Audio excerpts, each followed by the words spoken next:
এতগুলো সরকার এসেছে, জাতীয় সংসদে কোরআনের একটি আইনও চালু করে নাই। ওই স্পিকার সবচাইতে লজ্জা, সবচাইতে দুঃখজনক কথা হলো এটা। আমি চ্যালেঞ্জ দিলাম, আমাদের ইসলামে কোন নেতা বলেছে আমার কাছে জান্নাতের টিকিট আছে বিক্রি করছি?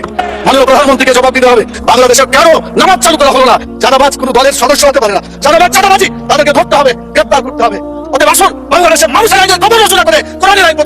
জাতীয় সংসদের সর্বপ্রথম এই ধরনের বক্তব্য। আপনারা সম্পূর্ণ ভিডিওটা দেখেন, তারপরে আপনার মন্তব্য কমেন্টে জানিয়ে দেন। এখানে যে আলোচনা হচ্ছে সব দুনিয়া কেন্দ্রিক আলোচনা হচ্ছে, আখিরাতে কি হবে এই চিন্তা কারো মনে নাই। আল্লাহ তাআলা সূরা আলে ইমরানের 185 নম্বর আয়াতে বলেছেন, ফামান জুরজিয়া আনিন নার ওয়া উদখিলাল জান্নাত ফাকাদ ফাত। যে ব্যক্তি জাহান্নামের আগুন থেকে বাঁচতে পারলো সেই সত্যিকার সফল হবে, এবং জান্নাতে প্রবেশ করতে পারলো সেই সত্যিকার সফল হতে পারবে।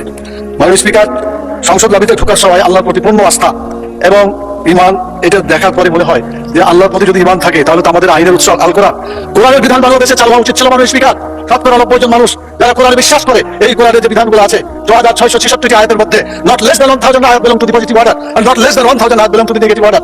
1000 আয়াত আছে যেগুলো হামদক আইন, 1000 আয়াত আছে যেগুলো লাভজনক নিষেধ। কোরআনের এই 1000 পজিটিভ এবং 1000 নেগেটিভ আয়াতগুলো বাংলাদেশে কায়েম করতে হবে, এটা আমাদের দাবি। মাননীয় স্পিকার, এরপরে যে কথা আমি বলতে চাই মাননীয় স্পিকার, সেটা হলো আল্লাহ তাআলা যাদেরকে নির্বাচিত করেছেন, হুকুমদের ক্ষমতা দিয়েছেন, সূরা হজের 41 নম্বর আয়াত। মাননীয় প্রধানমন্ত্রী আছেন, তার দৃষ্টি আকর্ষণ করে সকলকেই বলতে চাই, আল্লাযীনা ইম্মাক্কানাহুম ফিল আরদি আকামুস সালাত ওয়া আতাউয যাকাত ওয়া আমারু বিল মারুফ ওয়া নাহাউ আনিল মুনকার। যারা রাষ্ট্র ক্ষমতা পাবে তারা দেশে নামাজ চালু করে মানুষের চরিত্র ভালো করে দেবে, এবং যাকাত চালু করে মানুষের ক্ষুধা দারিদ্র্য বেকারত্ব দেশ থেকে তারা বিতাড়িত করবে। ভালো কাজ করে মানুষকে শান্তিতে থাকতে দেবে, খারাপ কাজ বন্ধ করে অশান্তির আগুন থেকে মানুষকে রক্ষা করবে। কিন্তু দুর্ভাগ্য, আওয়ামী লীগ এসেছে 6 বার, বিএনপি 5 বার, জাতীয় পার্টি 2 বার, এতগুলো সরকার এসেছে, জাতীয় সংসদে কোরআনের একটি আইনও চালু করে নাই। ওই স্পিকার সবচাইতে লজ্জা, সবচাইতে দুঃখজনক কথা হলো এটা। আমরা চাই আমরা এই দেশে কোরআনের আইন চালু করে মানুষকে মুক্তি দেবো। আমি মাননীয় প্রধানমন্ত্রীকে বলবো, আপনাকেও জিজ্ঞাসা করা হবে, আমাকেও করা হবে, বাংলাদেশে কেন নামাজ চালু করা হলো না? কেন যাকাত চালু করে ক্ষুধা দারিদ্র্য বেকারত্ব দেশ থেকে দূর করা হলো না? কেন ভালো কাজ চালু করে মানুষকে শান্তিতে থাকতে দেওয়া হলো না? কেন খারাপ কাজগুলো বন্ধ করে অশান্তি থেকে মানুষকে রক্ষা করা হলো না? মাননীয় স্পিকার, আমি আপনার মাধ্যমে মাননীয় প্রধানমন্ত্রী সহ আইনমন্ত্রী পাশে বসে আছেন, তাদের জবাব দিবেন এবং বলবেন তাদের দায়িত্ব থাকে। এরপরে যে কথাটা আমি বলতে চাই, মাননীয় স্পিকার, সময় কম দেওয়ার কারণে কোনটা বলি আর কোনটা বোঝা যাচ্ছে না। আমার মনে হয় তাকে আরেকটু সময় দিলে ভালো হতো। মাননীয় স্পিকার, আমাদের দেশে সুদ, ঘুষ, মদ, জুয়া, চেনা, ব্যভিচার, সাদাবাজি, টেন্ডারবাজি যারা করে, এরা খুব দলের লোক না। মাননীয় স্পিকার, কিন্তু যখন বলা হয় যে এক দল চাঁদাবাজি করে পালাই গেছে, আর এক দল চাঁদাবাজি করার জন্য প্রস্তুতি নিচ্ছে, এটা বলার পরে কোন দল যদি রিয়াকশন করে তখন তো বোঝা যায় এই চাঁদাবাজদেরকে দলের সদস্য হিসেবে গ্রহণ করা হচ্ছে।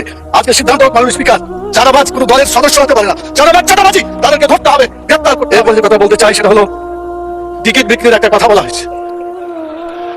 মাননীয় স্পিকার, একটু প্লিজ, কোরআন মাজিদে একটি আয়াতকে কেন্দ্র করে এটা ভুল বোঝাবুঝি হচ্ছে। আল্লাহ তাআলা সূরা তাওবার 111 নম্বর আয়াতে বলেছেন যে আল্লাহ তাআলা জানমালকে কিনে দিয়েছেন জান্নাতের বিনিময়ে। এটা আল্লাহর কথা। আপনি জানমাল দিবেন, বিক্রি করবেন, জান্নাতে যেতে পারবেন। জানমাল আল্লাহর কথা দিবেন না, আপনার কপালে জান্নাত হবে না। এটা আল্লাহর কথা, এটা মানুষের কথা না। আমি চ্যালেঞ্জ দিলাম, আমাদের ইসলামে কোন নেতা বলেছে আমার কাছে জান্নাতের টিকিট আছে বিক্রি করছি? মাননীয় প্রধানমন্ত্রীকে জবাব দিতে হবে, কেন তিনি এটা বলছেন? আমাদের ফখরুল ইসলাম সাহেব বলেছিলেন আমরা শরীয়তের আইন বিশ্বাস করি না, পরে অবশ্য আত্মসমর্পণ করে নির্বাচনের আগে বলেছেন শরীয়তের বিরুদ্ধে আমরা কোনো আইন আমরা পাশ করবো না। তো ধন্যবাদ ওনাকে, অন্তত তওবা করে ফিরে এসেছেন। আমরা আল্লাহর আইন চাই, আপনারা আল্লাহর আইনের বিরোধিতা করবেন না বলেছেন। অতএব আসুন বাংলাদেশের মানুষের আইনের কবর রচনা করে কোরআনের আইন প্রতিষ্ঠা করি। আপনারা কি চান এদেশে সত্যি কোরআনের আইন প্রতিষ্ঠা হোক? তাহলে অবশ্যই ভিডিওটা বেশি বেশি শেয়ার করে দিবেন, মুসলমানদের দেখার সুযোগ করে দিবেন, যেন প্রত্যেকেই এই বিষয়ে দেখতে পারে, তাদের মতামত জানাতে পারে এবং সেটা প্রধানমন্ত্রীর নজরে পড়ে।